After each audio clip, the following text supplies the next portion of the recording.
JBNN keep you informed. I'm Michelle Jones. Before we get into the news, please remember to like, subscribe, leave a comment, and share the news with someone today. Now onto the news. Bar owner gunned down after returning from daughter's graduation. Investigators assigned to the Major Investigation Division MID are probing, among other matters, whether stolen illegal guns are the motive behind the double murder on Tuesday night in Mount Salos, St. Andrew. It is understood that one of the deceased men, Kimani Hyman, otherwise called Smuggle, bar owner for Maninsil District Address, was the target of the attack. The gunman also shot and killed Romario Trail, also for Maninsil Address. Trail, according to residents, was in the wrong place at the wrong time. Him never did for dead. Him innocent, a resident said. It is understood that the day before the deadly attack, people with knowledge of the withholding of the gun tried to talk Hyman into returning the weapon. The man them tell him say, run back the strap, the man nobody make things get out of hand. Him and the man them did a link. And him take the man them things and now give the man them no good talk. Them say them must kill him, his mother also his brother, the resident, who requested not to be named, said. According to a source, the issue stemmed from another parish and police division. Reports are that about 9:15 p.m., loud explosions were heard and people were seen running for cover. The bloodletting caught some folks by surprise, as scores of residents visited the scene after they saw blue flashing lights, signaling the police were on location. I guess them daughter graduated from a primary school out there so, and him go support her. No sooner than when he return and come him shop, them come kill him. People are going to say if them never mix up, them family wouldn't dead. We don't want the violence around here. We're not used to it, an elderly resident said. A senior police investigator said that law enforcement is following strong leads, including the defense to return illegal guns. The police said they would increase their presence in the area to reassure the residents that calm will be restored. As of June 28, the St. Andrew North Police Division recorded a 43% reduction in murders. 17 murders were reported in the division compared to 30 for the corresponding period in 2024. Shootings, injured persons and reports of rape have also declined, but robberies and break-ins recorded 192 and 160% increases, respectively. Suspect in murder of cop's daughter fatally shot. The man believed to be the suspect in the murder of 14-year-old Tiano Sutherland on Wednesday has been fatally shot by the police. Sutherland was on holiday with relatives in Blue Mow in St. Thomas when she was stabbed to death by a man who reportedly gained entry through an open grill. Initial reports said the man was believed to be of unsound mind. The police said the two appeared to have had a tussle, during which Sutherland was stabbed multiple times. It is alleged that she was able to inflict a wound on the culprit and also alerted her father, who is a policeman, via telephone. Her father arrived on the scene and discovered her in the kitchen with multiple stab wounds. She was rushed to the hospital, where she was pronounced dead. Residents reported seeing a man running from the scene in bloody clothes.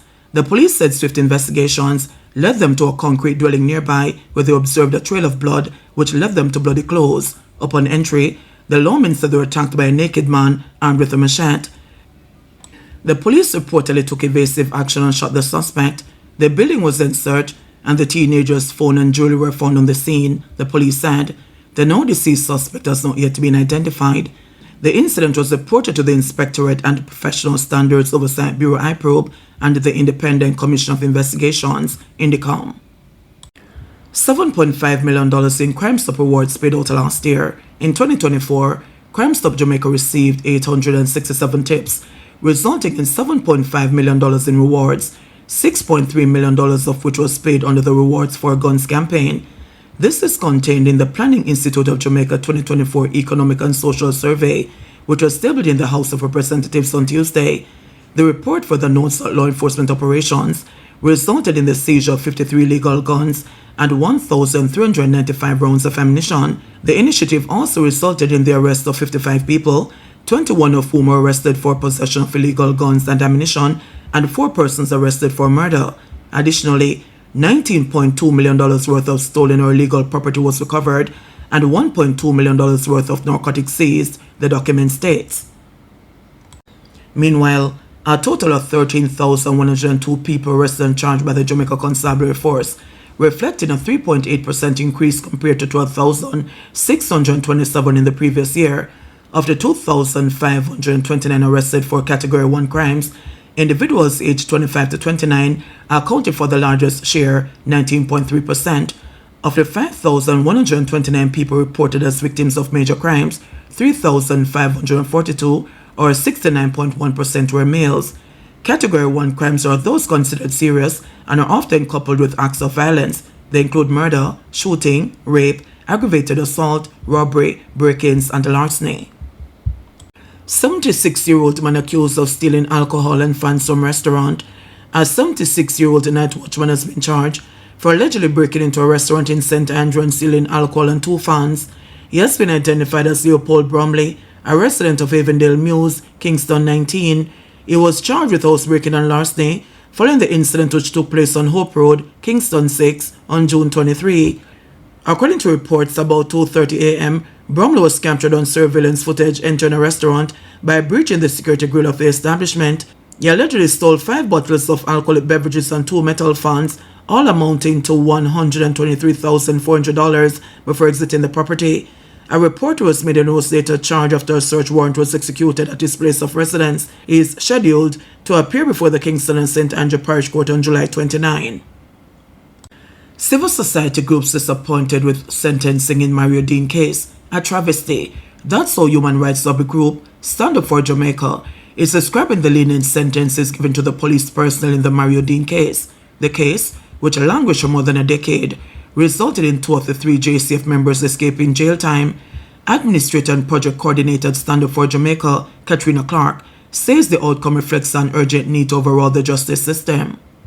The leniency of the sentences raised serious concerns about the value placed on the lives of ordinary Jamaicans, particularly those from marginalized communities, and in addition, the fact that his life was taken for what could be seen as such a petty offense is beyond a travesty. The tragic death of Mario Dean must not be seen in isolation, but as a part of a pattern of systemic failure. We urge the government to take comprehensive steps to reform the criminal justice system.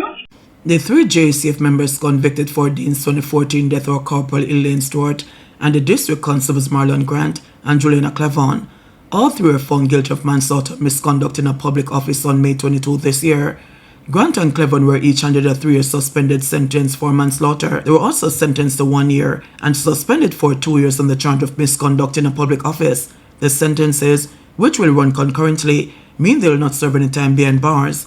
Meanwhile, Corporal Stewart was sentenced to 5 years for manslaughter, 1 year for misconduct in a public office, and 1 year for perverting the course of justice. The fact that Corporal Stewart, even though she was sentenced to 5 years, remains free during appeal. This emphasizes that the justice should not be contingent upon appeals when a life is lost. We stand firm with the Dean family and echo their anguish at this outcome, and we urge the government to strengthen its sentencing guidelines for custodial manslaughter and ensure full implementation of INDICOM's recommendations and establish firmer oversight mechanisms so that tragedies like this will never be repeated. And the chairman of Jamaicans for Justice, John Clark, says while he appreciates the conclusion of the case, he too is unsatisfied with the outcome. Clark, who is also an attorney at law, says Parliament may need to look at increasing the sentences available for such convictions. We are concerned that it would have taken so long for the justice system to reach the position it reached, and we appreciate and we heard the mother's own anguish in relation to whether or not the years actually provided to the police officer amount to a sufficient punishment for one, the loss of her son, and for the harm and anguish the family has been going through since that period. And it is just very unfortunate circumstances, but what we may very well need is that for the lawmakers to examine whether or not the punishment meted out to officers are sufficient in the circumstances or to persons who are found in a similar position. Opposition troubled by interview panel changing criteria for FID top job. Opposition spokesman on finance Julian Robinson says it is troubling that an interview panel had the authority to change the job criteria for the top post at the Financial Investigations Division, FID. Information Minister Dr. Dana Morris-Dixon revealed on Tuesday that the removal of the law enforcement requirement resulted from conversations among the interview panel that were not documented. She disclosed that after retired Deputy Commissioner of Police Fitz Bailey declined the offer to head the FID, the panel decided to advertise the post to broaden the pool of individuals. Speaking on Thursday, Robinson said the government's explanation is not plausible. I think what you said just cannot wash. It doesn't make sense. There is nowhere in government where an interviewing panel either has the authority or the mandate to change the requirements for a job at that senior level without any documentation, without reference to any other organization, either the Services Commission or anything, and just unilaterally, verbally make such a substantive change without more. That doesn't exist in government. Government does not operate that way. So that explanation provided by the minister simply cannot stand the test of scrutiny. And if it is actually so, then it raises a whole lot of other questions about who would have given the interviewing panel that authority or mandate to do so. What you have seen, quite frankly, it's what I call shifting sand. There was one explanation provided by the Solicitor General, who is the government's lawyer and acting on the instructions of the government. There was then a second explanation provided by the minister. And then the Ministry of Finance issued a release yesterday, which when I saw it, I wondered what the purpose of that release was, to then withdraw it later on in the night. So you're seeing three different explanations for what happened in this process. And quite frankly, when you add up the three of them, they don't add up to one. What we have seen, to put it bluntly, is a manipulation of a process to suit an individual so that this individual could get the job. And what the government is trying to do is cover its tracks with various explanations, none of which can stand up to any scrutiny at all. JBN will keep you informed. Please remember to subscribe, like, share, leave us a comment, and click the notification bell to receive our daily news items.